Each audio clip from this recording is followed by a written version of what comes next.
शहरामध्ये तर आहेच, शहरामध्ये आहे किंवा वैकुंठामध्ये आहे. तुका म्हणे गाजे वैकुंठी सोहळा, याही भूमंडळा माझी कीर्ती. काहीची कीर्ती गावापुरती असते, एखाद्याची कीर्ती तालुक्यापुरती असते, एखाद्याची जिल्ह्यापुरती, राज्यापुरती, देशापुरती असेल. परंतु आमच्या ज्ञानोबाराय विठ्ठलबाई निवृत्तीनाथ दादा यांची कीर्ती तिन्ही भुवनामध्ये आहे आणि तिन्ही लोकांमध्ये आहे. हा संतांच्या कीर्तीचा विशेष आहे. आणि म्हणून महाराज सांगतात असे संत कीर्ती रूपाने शिल्लक राहतात, त्यांची कीर्ती तिन्ही लोकांमध्ये असते. त्याच्यानंतर राहिले ते ज्ञान जगामध्ये. संत जगाला ज्ञान देऊन जातात आणि ते दिलेलं ज्ञान शिल्लक ठेवतात. ज्ञानोबाराय समाधीस्थ झाले, परंतु ज्ञानोबारायांनी ज्ञानेश्वरीच्या रूपाने आपल्याला काय दिलं? ज्ञान दिलं. राहिले ते ज्ञान जगामाजी. ज्ञानोबारायांचं ज्ञान ज्ञानेश्वरीच्या रूपाने शिल्लक आहे. नाथ महाराजांचं ज्ञान भागवत, गाथा, रामायण या रूपाने शिल्लक आहे. तुकोबाराय गाथ्याच्या रूपाने आपल्याला ज्ञान देऊन गेले. मुक्ताबाईने ताटीचे अभंग, बाकीचं वाङ्मय आपल्याला दिलं.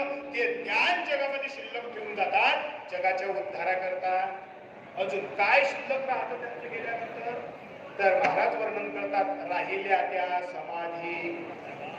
या जगामध्ये समाधीच्या रूपाने शिल्लक राहतात. पण महाराज ते समाधीच्या रूपाने राहतात मान्य का? आम्हाला त्याचा काय फायदा, आम्हाला त्याचं काय फळ आहे? महाराज सांगतात त्यांच्या समाधीच्या दर्शनाने जीवाला पवित्रता प्राप्त होते आणि पापी जीव पापातून मुक्त होतो. हे त्यांच्या समाधीच्या दर्शनाचं. ज्ञानदेव दर्शने मुक्त होती. मुक्ताबाईच्या दर्शनाने मुक्तता प्राप्त होते. ज्ञानोबाराच्या समाधीवर जर डोकं ठेवलं तर जीवाला मुक्ती प्राप्त होते. श्रद्धेनं आपण जर संतांना शरण गेलो आणि त्यांच्या समाध्यांवर जर नतमस्तक झालो तर संत कृपा करून त्याला मुक्ती देतात. हा संतांच्या समाधीचा विशेष. ज्ञानदेव घेतले दान हृदय धरून या. ज्ञानदेव घेतले दान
ध्यान समाधी बैसला निर्वाण कथा कीर्तन. आजही ज्ञानोबाराय समाधीमध्ये आहे. परमपूज्य गुरुदेव वैकुंठवासी जयराम बाबा बसले. माऊलीच्या समाधी समोर जेव्हा कीर्तन भजन गाथा भजन चालायचं तेव्हा बाबा राम कृष्ण हरी एकता सांगायचे आणि बाबा सांगायचे माझे ज्ञानोबाराय बाबाची बोलण्याची भाषा. अरे आजही समाधीमध्ये बसलेली आहे. आणि हैबतराव बाबा ज्यांनी माऊलीचा पालखी सोहळा चालू केला ते हैबतराव बाबा जेव्हा समाधी समोर भजन करायचे बाबांचे वाक्य की हैबतराव बाबाच्या भजनामध्ये माऊलीची समाधी डोलत होती. हा माऊलीच्या समाधीचा